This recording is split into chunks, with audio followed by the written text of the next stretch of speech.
Hello guys, welcome to another video of stock market. Friends, Acme solar holdings limited guys एक upcoming IPO जो कि आज के दिन ओपन होने जा रहा है नवंबर 6 को और नवंबर 8 को क्लोज किया जाएगा। इन आईपीओ का हम लोग कंप्लीट एनालिसिस करेंगे। Business model, financial condition, performance, GMP, listing कितना मिलेगा, अप्लाई करें या फिर नहीं, परफॉर्मेंस कैसा रहा, इन सभी पॉइंट्स हम लोग डिस्कस करेंगे। चलिए फ्रेंड्स, वीडियो स्टार्ट करते हैं। आईपीओ 6 नवंबर आज के दिन ओपन हो रहा है, 8 नवंबर को क्लोज किया जाएगा और ये 3 डे आईपीओ है। ₹2 का फेस वैल्यू, 275 टू 289 रुपीज पर शेयर की प्राइस, 151 शेयर्स की लॉट साइज, 2900 करोड़ का टोटल इशू साइज है जो कि 10 करोड़ 3,46,022 शेयर्स का इशू किया गया है। फ्रेश इशू 2395 करोड़ का, ऑफर फॉर सेल 505 करोड़ का किया गया है। एम्प्लॉय डिस्काउंट दिया गया 27 रुपीज पर शेयर का। Book build issue IPO NSC BSc दोनों में लिस्टेड किया जाएगा। ऑफर दिया गया है क्यूआईबी को 75%, एचएनआई को 15%, रिटेल को 10% का ऑफर दिया गया है। और यहाँ पे जो अलॉटमेंट डेट रखा गया 11 नवंबर का डेट रखा गया। 12 नवंबर लिस्टिंग रिफंड्स रिलीज किया जाएगा और इसी डेट को शेयर्स डिमैट अकाउंट में क्रेडिट होगा। नवंबर 13 का लिस्टिंग डेट है। अमाउंट पे करना है मिनिमम, रिटेल को 1 लॉट कर सकते हैं अप्लाई, 51 शेयर्स मिलेंगे, 14,739 रुपीज का पे करना होगा। मैक्सिमम 13 लॉट 663 शेयर्स मिलेंगे, 1,91,607 रुपीज का पे करना होगा।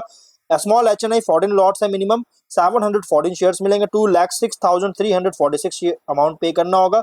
मैक्सिमम 67 लॉट्स अप्लाई कर सकते हैं, 3,417 शेयर्स मिलेंगे, 9,87,513 अमाउंट पे करना होगा। बिग एचएनआई को 68 लॉट्स मिनिमम अप्लाई कर सकते हैं, मैक्सिमम कितना भी अप्लाई कर सकते हैं गाइस, 3,468 शेयर्स मिलेंगे, 10,02,252 रुपीज का अमाउंट पे करना पड़ेगा। कंपनी के प्रोमोटर्स की बात करें तो इसके प्रोमोटर है guys Mamta Upadhyay, Manoj Kumar Upadhyay, Acme Clean Tech Solutions Private Limited, MKU Holdings Private Limited, Upadhyay family trust इसके प्रोमोटर है। प्री इशू होल्डिंग 100% का है। और वहीं अगर हम बिजनेस की बात करेंगे तो कंपनी का जो बिजनेस है अगर देखा जाए तो इसका बिजनेस गाइज जून 2015 में इनकॉर्पोरेट किया गया था। और ये कंपनी जो एक तरह का इंडियन इलेक्ट्रिसिटी प्रोड्यूसर है, रिन्यूएबल एनर्जी सोर्सेज से जो है इंडियन इलेक्ट्रिसिटी प्रोड्यूस करता है। और यहाँ पे कंपनी जो है one of the largest producer है इलेक्ट्रिसिटी का विंड एंड सोलर एनर्जी से इंडिया में। पूरे इंडिया में जो है so one of the largest producer है इलेक्ट्रिसिटी का विंड एंड सोलर एनर्जी से।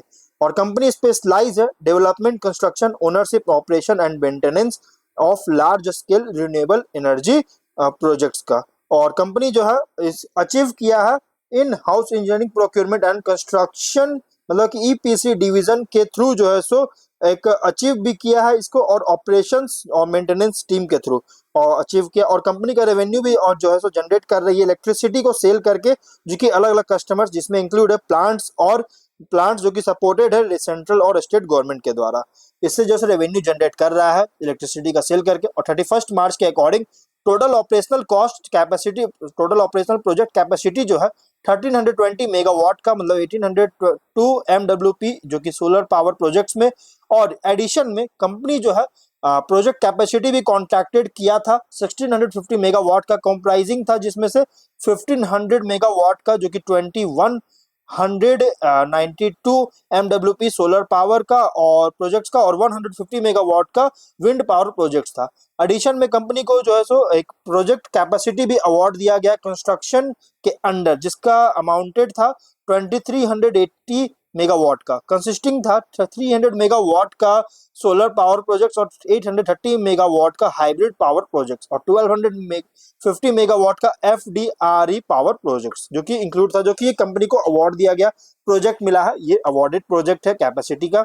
और स्ट्रेंथ की बात करेंगे तो लार्जेस्ट रिन्यूएबल एनर्जी कंपनी है, स्ट्रॉन्ग इंडस्ट्री ग्रोथ के साथ आईबीपी बिजनेस में, और end to end value chain और इंटीग्रेटेड अप्रोच है जिससे रिन्यूएबल एनर्जी प्रोजेक्ट डेवलपमेंट्स और जो सो दे रही है, कर रही है। In house project development EPC और O&M टीम्स के थ्रू किया जा रहा है।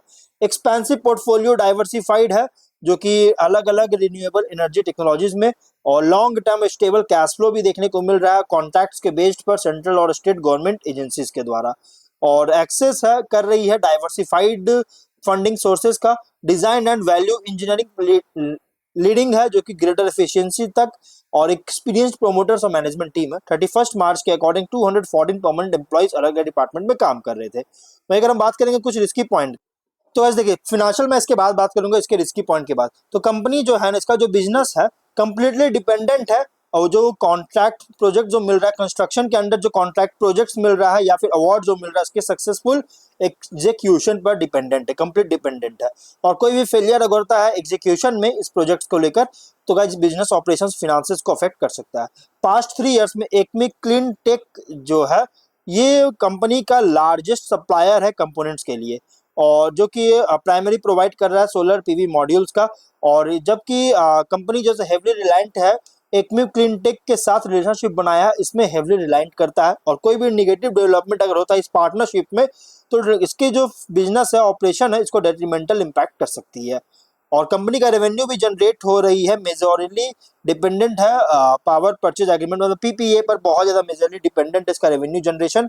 और कोई भी एग्रीमेंट में जो है सो एक्मी जो रिक्वायरमेंट होता है रिक्वायर इस एग्रीमेंट जो है सो ये एग्रीमेंट रिक्वायर है एक्मी का जो कि प्रोवाइड और मेंटेन कर सके एक परफॉर्मेंस बैंक गारंटी का पीपीए साइनिंग डेट से स्पेसिफाइड डेट तक, जो कि अभी तक नहीं बताया गया स्पेसिफाइड डेट। और कोई भी अगर डिले होता है प्रोजेक्ट कमीशनिंग में तो इसके वजह से गाइस इस गारंटीज का जो है इसमें लिक्विडेशन को लीड कर सकता है, जिसके कारण फुल्ली लिक्विडेट हो सकता है। और ये ऑफ टेकर जो है ये टर्मिनेट हो सकता है नॉन कमीशनड कैपेसिटी को लेकर। और एडिशनली टर्म्स जो है पीपीए पर जो प्रेजेंट किया जा रहा है सेट कुछ रिस्क है इसमें, जैसे बिजनेस ऑपरेशंस कैश फ्लो को इम्पैक्ट कर सकता है। एक्मी का जो बिजनेस है ये सिग्निफिकेंटली डिपेंडेंट है टॉप 10 ऑफ टेकर्स पर। टॉप 10 एंटिटीज जो है इसमें कंट्रीब्यूशन अगर देखिएगा तो 22 में 87.7% का था कंट्रीब्यूशन रेवेन्यू और कंट्रीब्यूशन था। और 22 में देखा जाए तो 89.15, 23 में 89.15% का, 24 में 89.97% का कंट्रीब्यूशन था। और इसको रिटेन करने में अगर देखा जाए तो कोई भी ऑफ टेकर्स अगर लॉस होता है या फिर रिटेन करने में फेलियर होता है तो ऑपरेशनल और फिनांसेस को भी डिट्रीमेंट कर सकता है। मेजॉरिटी जो है इसका ऑपरेशनल प्रोजेक्ट्स का ये आंध्र प्रदेश, राजस्थान, तेलंगाना में है। और ये तीनों स्टेट का कंट्रीब्यूशन अगर देखिएगा तो गाइस 22 में 60% का था, 23 में 55.77% का, 24 में 63% का कंट्रीब्यूशन का। मतलब कि 50% से ज़्यादा इसका जो कंट्रीब्यूशन था सिर्फ 3 स्टेट में। कोई भी अगर एडवर्स डेवलपमेंट होता है इस बिजनेस एनवायरनमेंट में इन सभी तीनों स्टेट्स में, तीन में से किसी में भी गाइस इसका ऑपरेशनल्स को और रेवेन्यू जनरेशन कैपेबिलिटीज जो है इसको इम्पैक्ट कर सकता है। और 31 मार्च के अकॉर्डिंग एक्मी सोलर होल्डिंग्स जो है इसका टोटल कॉन्सोलिडेटेड बोरोविंग्स था 10,314 करोड़ का, जो कि बहुत ज़्यादा बोरोविंग्स था। और इस सर्विस को इनेबिलिटी होता है, इसको रिपे कर नहीं कर पाती है लोन्स को, तो फिनांस परफॉर्मेंस को जो है सो डेट्रीमेंट कर सकता है। यहाँ पे कंपनी जो है 23 में 3.1 करोड़ का लॉस रिकॉर्ड किया था। और कंपनी सब्सिडियरी प्रोमोटर्स जो है कुछ लीगल प्रोसीडिंग्स में इन्वॉल्व है। कोई भी एडवर्स जजमेंट अगर आता है इन केसेस का तो गाइज कंपनी के बिजनेस प्रोस्पेक्ट्स को भी डेट्रीमेंट कर सकता है। वहीं अगर हम बात करें फिनेंशियल का तो देखिए कंपनी का जो फिनेंशियल है 22 में 1562.7 करोड़ का रेवेन्यू, 62 करोड़ का प्रॉफिट। 23 में 1361 करोड़ का रेवेन्यू, लॉसेस था 3 करोड़ का, जो मैंने बताया इसके रिस्क में कि लॉसेस फेस किया 23 में। लेकिन 24 में वापस से इंक्रीज किया क्योंकि 1466 करोड़ का रेवेन्यू, 697.7 करोड़ का प्रॉफिट है। मतलब कंपनी का 23 में डाउनफॉल था रेवेन्यू प्रॉफिट में, 24 में वापस थोड़ा रिकवर किया। फर्स्ट क्वार्टर 25 में 340 करोड़ का रेवेन्यू, 1.3 करोड़ का प्रॉफिट है। मतलब यहाँ पे वापस से कंपनी का 24 का फर्स्ट क्वार्टर एकदम नेग्लिजिबल प्रॉफिट है, नहीं के बराबर प्रॉफिट है। मतलब कंपनी का फिनेंशियल जो है ना इनकंसिस्टेंसी देखने को मिल रहा है।